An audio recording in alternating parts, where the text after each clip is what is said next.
just 0.4 of a second. Zanardi is in third place. Guterman is in fourth. Mark Blundell is in fifth position after that first round of stops. So apart from the top two, things not changing that much. No, that's right, but what tremendous work there by Grant Weaver and the pit crew there for car number one, the reigning PPG Kart World Series champion. They made up more than 3 seconds was the deficit to Pruitt before that pit stop, and they get Vassar out ahead of Pruitt. That's a phenomenal effort by that crew.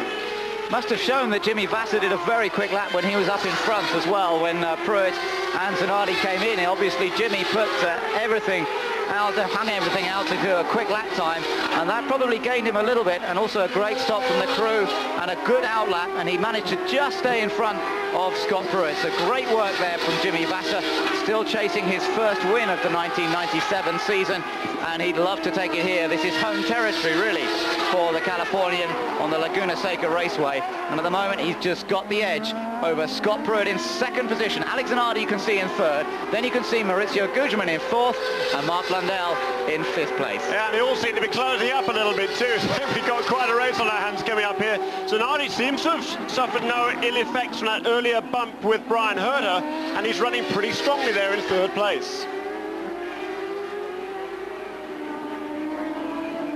Vassar then controls this race at the moment with just over 1/3 distance completed. There are 54 laps to go. Let me just tell you what's been happening with some of the other guys behind the lead group that you're watching of Vassar, Pruitt, Zanardi, Guterman, Blundell, and then Ribeiro has come up into sixth place. So a good stop from the Tasman guys. Andre Ribeiro popping up into sixth ahead of Gilles de Ferran in seventh. Greg Moore in eighth. Bryan Herta, our early race leader, who lost all his advantage when he was battling with Zanardi and then with Jimmy Vassar. He's now in ninth place. Max Papis is going well. He's in 10th position. That's an excellent effort. Michel Jourdain lost out on that first round of stops. He's down in 11th. Bobby Rahal is in 12th. Then it's Christian Fittipaldi in 13th, Walter Sales 14th, and Dario Franchitti, disappointingly, he's running down in 15th position at the moment. Richie Hearn in 16th, and Al Unser Jr. in 17th position. Yeah, remarkably, Max Papis, I don't think, has made a pit stop yet. He's stretched that fuel load incredibly long way. That's 30 laps in the books now, and still no sign of a pit stop from Max Papis. So he's driving quickly too. He's maintaining position there ahead of Michel Jourdain Jr., who really is much faster than that. I think we'll see Michel moving up a couple within the next few laps. So just watching the gaps between the various drivers on your screen at the moment, the gaps in seconds between the leader and the ones following him. 1.2 seconds back to Pruitt, 2 seconds back to Zanardi. But down in the pits, unfortunately, once again, is Paul Tracy. Remember, we saw him just pull off to the side of the road a little while ago, and the Canadian had just been in for a pit stop, changed tyres and refueled. But Paul Tracy out of this race once again. Let's hear from him. He's watching the action on the Jumbotron. What put you out? We saw you pull off the side of the track. Oh, we don't know yet. We were running good, and I was saving my tires, just kind of pacing myself along, and we caught the lead group up, and the car was fine, and then all of a sudden I picked up some kind of an engine misfire. It was real intermittent, and Greg and Andre got by me, and then I dove in the pits because it quit running coming down the hill, and then it picked up and did my pit stop, and we got up to the top of the hill leaving the pit, and the engine shut off again. So we really don't know what went wrong, or it's just disappointing for the crew because we had a good car and we were starting to come around. Well, the next one is an oval. I know you're happy about Fontana. It's an oval where the Penske's run well. Thanks. Thank you. So Tracy will just for one more race this year to try and pick up some pieces from this disappointing season, or latter part of the season. Looking at the two Pac West cars at the moment, Guterman, winner in Vancouver last week, and Mark Blundell, winner of 2 races so far this year. Those two running in 4th and 5th places. But once again, the top 5 cars pretty close. There's only 4 seconds separating from Vassar through to Mark Blundell.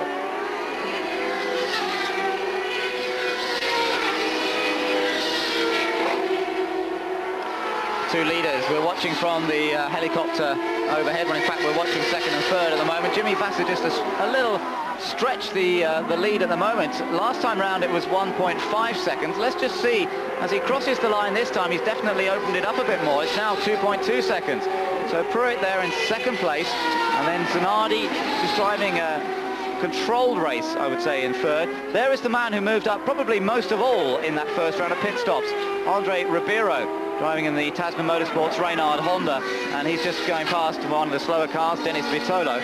But Ribeiro driving well at the moment, and he's opened up something like 3 seconds over Gilles de Ferran, but he's some 10 seconds behind Mark Blundell, so there's a long way for him to go to catch that lead group. That's true. It's funny enough, I'm not sure whether Ribeiro made a mistake on the last lap, because he'd actually closed the gap by almost a second on the previous lap, and then lost at least half of that gain on the next lap, and now he's made it up again. So I think he might have made a bit of a mistake there, but I think Ribeiro is actually going pretty quickly. He had an off yesterday morning in the practice session, and he actually broke the steering rack on that car. They had to get that out of the whole front tub assembly there, put a new steering rack in, so he missed all yesterday morning, and he was still improving the car in qualifying yesterday afternoon. Seems to have a good handle on it now, and he's moving up the order.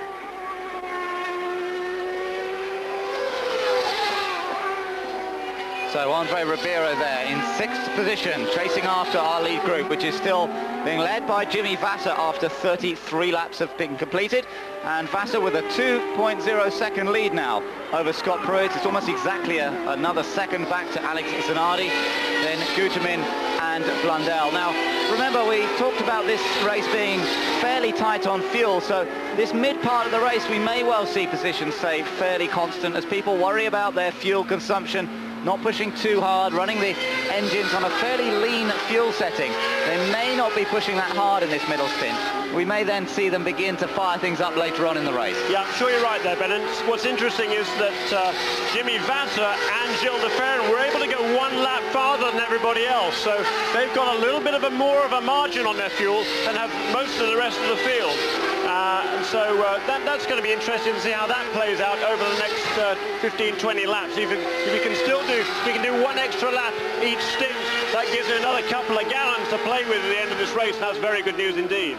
Yes, that could well be on the mind of Gilles de Ferran, running in 7th place, not doing any particularly quick times at the moment, but he may be saving that fuel up for later on. On board with another Brazilian, this is Christian Fittipaldi in the sole remaining Swift chassis in the race now. We've already seen Michael go out of the race with engine problems. He had a misfire problem that put him out.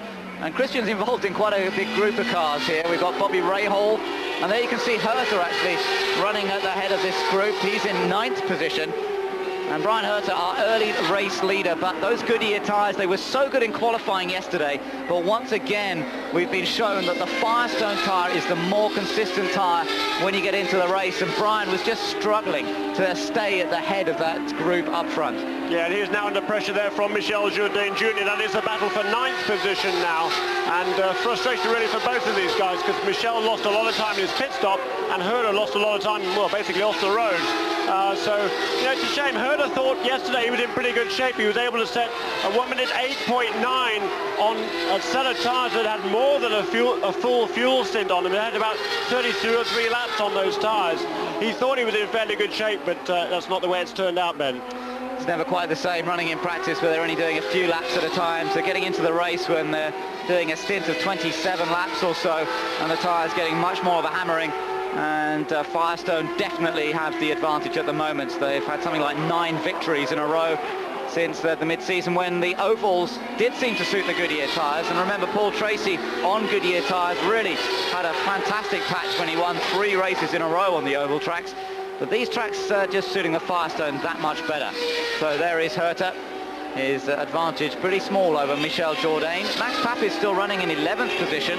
12th for Bobby Rahal. And then 13th for Fittipaldi, 14th for Gualter Sales, 15th place still running is Dario Franchitti, but he just doesn't seem to have quite got the handle on the car this weekend. They haven't been happy with the handling of it, and they couldn't quite figure out why, so it seems as though Franchitti's destined to be a little further down the order in this race than we've seen on recent occasions. Back at Laguna Seca, and you're not riding with a man in 2nd place, Scott Pruitt, but with his teammate, Raul Boesel, car number 40, and he's in 17th position at the moment, so it's not being a particularly good race for Raoul Boesel. Jimmy Vasser still leads this race after 38 laps, getting close to half distance now. Scott Pruitt is second, Zanardi third, Guterman is lying in fourth place, ahead of Mark Blundell in fifth, Ribeiro sixth, Gilles de Ferran seventh, Greg Moore eighth, Bryan Herta in ninth, and Michel Jourdain Jr. in 10th place. It's been a race of incidents in the early part of the race, but now it's just beginning to settle down a little bit in the middle stint, which is pretty much as we might have expected. People concentrating on just not using too much fuel. And you're riding at the moment with Raoul Boesel as he comes across start-finish line to complete his 38th lap and down into turn number 2. Here he is hard on the brakes there, downshifting down to second gear there for the hairpin left. On the power coming out there up to third gear, and now right-handed into turn 3. And Raoul certainly, he's down in 17th place there as you saw, and that's a lot farther down than he expected to be this afternoon. He lost some time during that round of pit stops. He was running 14th before that, so he lost 3 positions in those stops. And the battle, the interest now is at the front of the field. There's another 2 positions there, the 2 Pac West cars, Guterman and Blundell. They also changed during that first round of pit stops, and they're running pretty strongly there in 4th and 5th. Yeah, just focusing on their race at the moment, concentrating on the fuel mileage, just trying to be in a position to attack in the latter stages of this event. In the background, you just quickly saw the Penske. Don't worry, that's the one of Paul Tracy. Haven't missed anything. Paul Tracy went out a little while ago as he explained the engine just cut on him. So disappointment for him today. Al Unser Jr. is still running, by the way. He's down in 16th position so far, not making up the sort of ground we saw in Vancouver last week. I have to say that was a classic Unser performance we saw last week, Jeremy, because he had what was his worst ever qualifying performance on a street or road course, and yet at the end of the day he had a good finish. Yeah, it says a lot about this series. It doesn't really matter where you qualify. You have a good race, you have a good pit stops and good strategy, you can make up a lot of ground. And we've seen that from Jimmy Vasser this afternoon. He qualified only 6th, and here he is in the lead. Everything's gone his way. A great first pit stop, and that's what made the difference. He's now a couple of seconds advantage over Scott Pruitt. Yes, and as you can see, Pruitt has still got Alex Zanardi close behind him. Remember, Alex Zanardi chasing the championship here today in California. And in fact, the gap, not much. Jimmy's just been held up by one of the All-American racers. And look at that. See Jimmy Vasser as your lead car still. Look how close Scott Pruitt and Alex Zanardi have now got to Jimmy Vasser. I don't think that's going to cause him too many problems. He seems to have the pace, as Alex Zanardi also manages to go past. I think that's PJ Jones. They're just going overtaking. Zanardi was just a touch wide on the exit there, but he still keeps it under control and remains in 3rd position. Plenty of points for 3rd place, more than enough for what Zanardi needs today. He only needs a few to make sure of the title ahead of Gilles de Ferran, and he's really driving a sort of race that we need to see from him today. Yeah, that's exactly right. He's no chances. He really wasn't a chance. I mean, no question Herta pushed him off the road. It was a little bit unnecessary. A lot of frustration from Bryan Herta. You can understand it to a point, but I'm still surprised. Herta is a very sensible young man, and he's a fierce competitor, and he feels that he had a score to settle with Alex Zanardi. No question, he's now settled that score, and I think we won't see anything like that from Bryan Herta again. Yes, hopefully it'll all be forgotten now, and Zanardi and Herta can get on with just racing cleanly against one another with no hard feelings. Let's hope so. Zanardi has survived the incident. Of course, it could have been worse, and that could have caused all sorts of dramas. If Zanardi's car had been badly damaged in that incident, then I don't think we'd ever quite have heard the end of it. And I don't think Bryan Herta would have been in a particularly good position to defend himself in that particular situation. He definitely gave Zanardi quite a hefty shove off the track. But Vasser still in control of this race. Pruitt in 2nd, Zanardi in 3rd.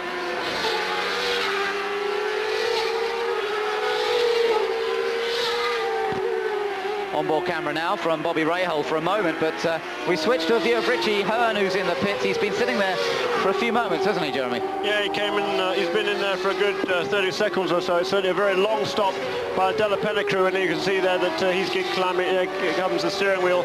Richie Herta getting out another short day for him. He'd actually been running very well. He was running 15th, right behind Dario Franchitti and ahead of Alex Jr. And it's a shame for Richie Herta. It's a pretty good run for him. The Lola has been not the car to have this year, but now he can look forward to the final race at Fontana in 3 weeks' time. He'll have one of the Swifts at his disposal, and we saw how well